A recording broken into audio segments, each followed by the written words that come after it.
Bonjour, bienvenue dans cette vidéo numéro 2 de la série dédiée au calcul de plancher chauffant.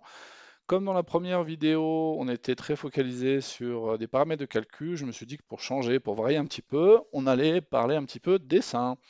Donc dans cette vidéo, je vais vous faire une présentation générale des des différents objets ici qui vont permettre donc de qualifier mon plan ou mon modèle. On va commencer par la zone renforcée. Euh, À propos de cette zone, je vais dire une chose surtout, c'est que vous pouvez définir une grande bande qui va aller jusqu'au bout ici. C'est pas la peine de dessiner une bande par pièce. Après, Nova, dans le calcul, va découper cette bande en plusieurs parties et interpréter les surfaces en fonction des définitions des surfaces de pièces qu'on a dans notre modèle. Ensuite, on a la surface d'installation au sol, pour laquelle on va avoir de l'isolant, mais pas de serpentin.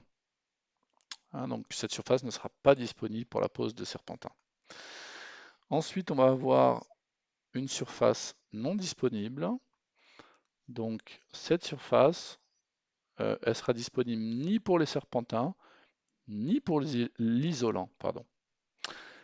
La surface à soustraire, c'est très légèrement différent. Comment vous expliquer? En fait, ça va servir à simuler à partir d'une pièce qui est rectangulaire, donc celle-ci. Ça va permettre d'interpréter dans notre calcul à la place de notre pièce carrée là, donc cette forme-là. Donc en fait, avant même d'interpréter une soustraction quelconque à l'intérieur du calcul, en fait, à l'import, on va obtenir non pas ce résultat-là pour la pièce, mais directement ce résultat-là. Alors que lorsqu'on utilise une surface disponible, on a bien l'intégralité de la surface de la pièce qui va être interprétée dans le calcul, mais pour les quantitatifs d'isolant, on va soustraire cette surface, et pour les longueurs de tube, cette surface ne sera pas disponible. Voilà. Donc la surface à soustraire, euh, on va pouvoir l'utiliser par exemple pour des gaines techniques. Donc pour mes déperditions, ben, j'ai une pièce qui fait, euh, en fait, j'ai choisi euh, une surface qui va inclure la gaine technique. Donc ma pièce, elle est comme ça. Mais pour le plancher chauffant, je vais faire comme si cette partie de surface n'existait pas. Idem pour les escaliers, ici. Euh, Petite remarque très importante au niveau du dessin, lorsque vous avez des murs qui ne sont pas tout à fait parallèles ou perpendiculaires avec un très léger décalage, c'est le cas ici, je vais vous montrer. Si je zoome bien, vous voyez un tout petit décalage, bah ça pose des problèmes d'interprétation dans Nova. On va se retrouver avec des erreurs, des surfaces qui sont mal interprétées dans le calcul, etc. Donc n'hésitez pas à dépasser lorsque vous dessinez, à vraiment rentrer dans le mur, comme ceci, même si c'est pas forcément esthétique au niveau du dessin, ben, ça va résoudre bien des problèmes. Alors, pour preuve, je ne l'ai pas fait exprès hein, quand j'ai préparé la vidéo là, mais je vais vous montrer, si je lance le contrôle de surface de chauffage par le sol, bien Nova, ici, il me détecte qu'il y a quelque chose avec laquelle le logiciel arrive pas à s'en sortir. Donc là, on a de la chance. Nova nous l'a détecté, mais très souvent, il ne nous le détecte pas et on se retrouve avec des mauvaises surprises dans le calcul. Bon, voilà, ici, par exemple, je pourrais faire comme ceci. Donc très importante, hein, au fait, cette fonction de test. Avant de vous lancer dans les calculs, toujours lancer cette fonction et corriger jusqu'à ce que vous ayez plus d'erreurs. Voilà. Ensuite, on a la démission de surface. Donc là, on va avoir des serpentins, on va avoir de l'isolant, mais une partie de l'efficacité de l'émission, bah, elle est affaiblie.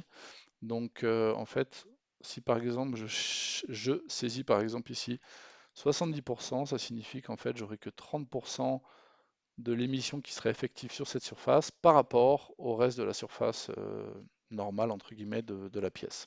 Voilà. Euh, donc par exemple, dans certains cas, pour pouvoir combattre les déperditions de la pièce, eh ben, je vais devoir augmenter le débit.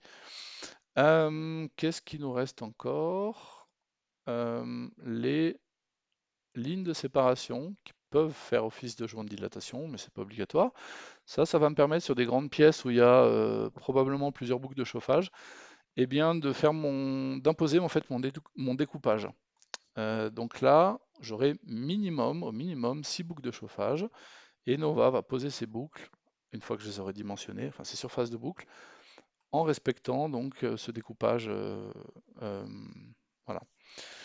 Ensuite, pour finir, j'ai un exemple ici assez particulier où en fait ma pièce d'archive, elle est non chauffée, donc il n'y aura pas de plancher chauffant, enfin dans le calcul de plancher chauffant, elle sera ignorée pour le dimensionnement. Mais si jamais j'ai par exemple un collecteur dans un placard ici avec des tuyaux traversants qui vont passer par cette pièce, je vais quand même devoir mettre de l'isolant dans la pièce. Donc, la petite astuce, si je veux récupérer les bons quantitatifs de surface d'isolant, dans une pièce non chauffée, c'est qu'en fait, je vais rajouter une zone de chauffe. Donc, c'est très particulier. Normalement, les zones de chauffe, on s'en sert comme substitut de pièces dans les projets où on n'utilise pas, on n'a pas besoin de pièces. Mais là, j'ai dessiné une zone de chauffe, en fait, dont le polygone, il correspond en fait au contour de la pièce.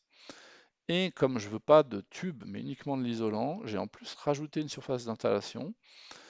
Cette surface d'installation, je l'ai bien fait rentrer à l'intérieur des murs. Alors c'est pas